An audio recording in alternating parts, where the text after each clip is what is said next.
Hey guys, this is Mrs. Yeagle, and I'm here to read to you Chapter 6 of Addison Cooke and the Tomb of the Khan. This starts on page 48, and remember, part of your homework is to listen for those similes that we talked about today, and keep them in your head so we can talk about them tomorrow. Okay, Chapter 6, The Alleys of Kowloon. Addison's team low-lined through crowds of shoppers strolling the pier. Fishermen sold eels that slithered and writhed in their wooden buckets, and hawked wicker baskets of crawfish that clenched and flexed their tiny pincers. A wrinkled old lady sold wrinkled old peppers and deep-fried beef to deep-fried tourists.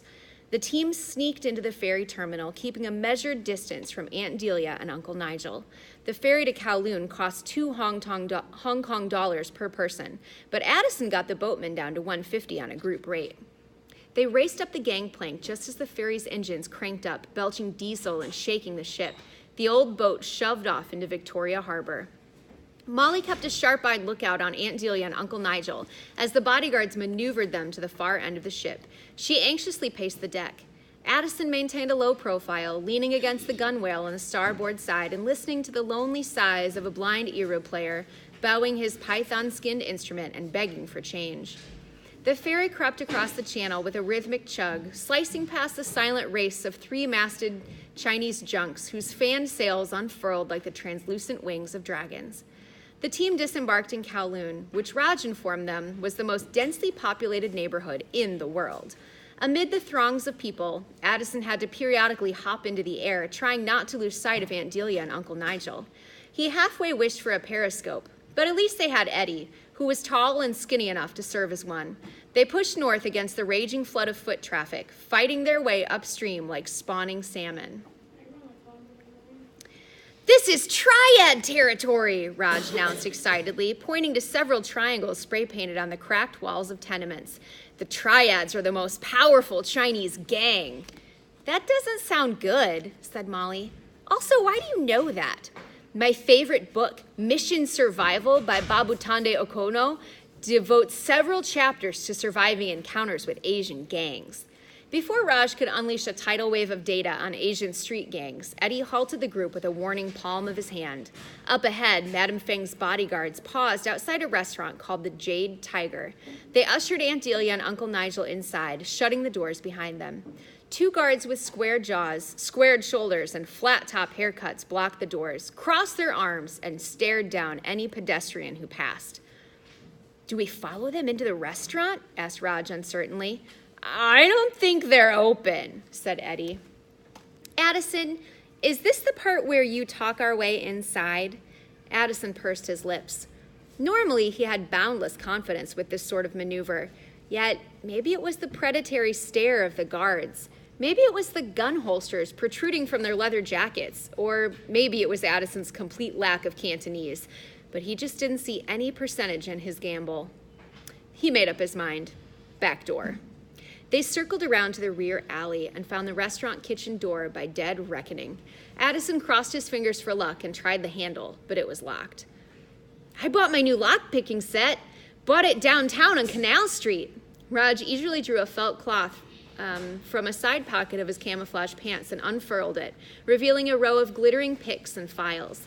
He cupped his ear to the lock, tongue out in concentration, and began inserting wires and pins into the keyhole.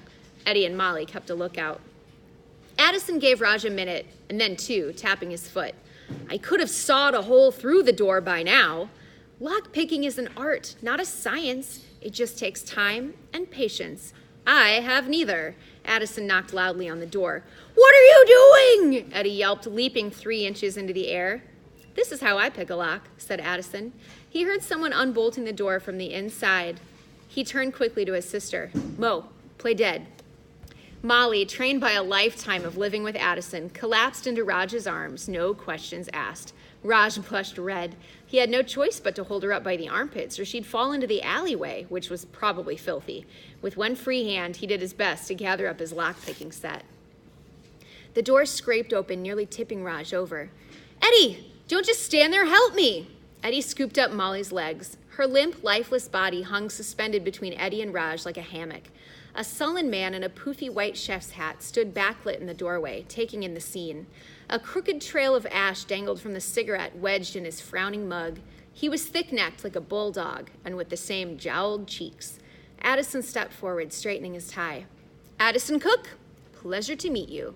The chef barked a few guttural words in Cantonese and set to slamming the door. Addison quickly made his pitch. Help us, he pleaded. My sister's sick. Eddie translated and turned back to Addison. He says, you think you've got problems? His stove is on the fritz.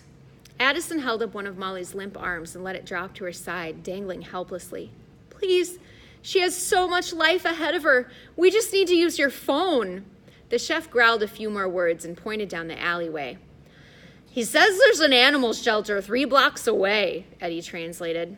Molly scowled, but the chef did not seem to notice. Again, he tried to shut the door, but Addison stopped it with his foot, scuffing his prized wingtip.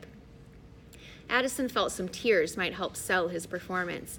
He tried to think of a time he'd lost a cherished childhood pet, but Aunt Delia had never allowed him to get one.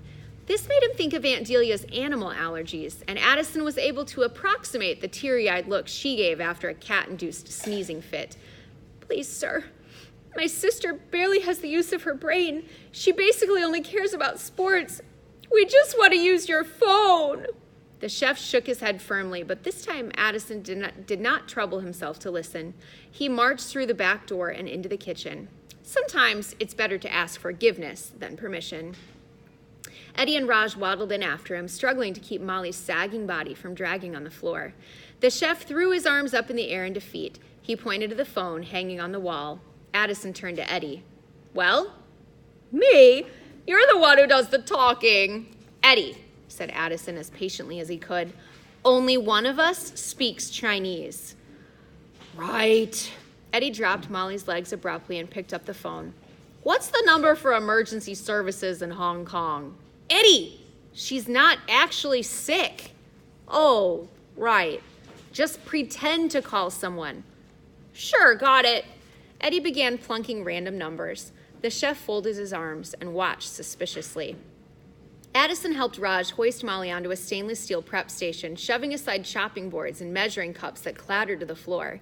He found a meat thermometer and considered poking it in Molly's mouth, but she cracked one eye open and glared at him.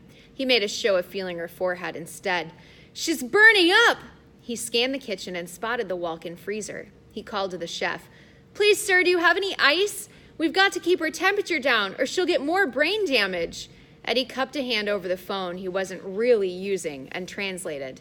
The chef sighed and lumbered into the freezer room. Addison took 3 quick steps and slammed the freezer door shut. He sealed the latch, trapping the chef inside.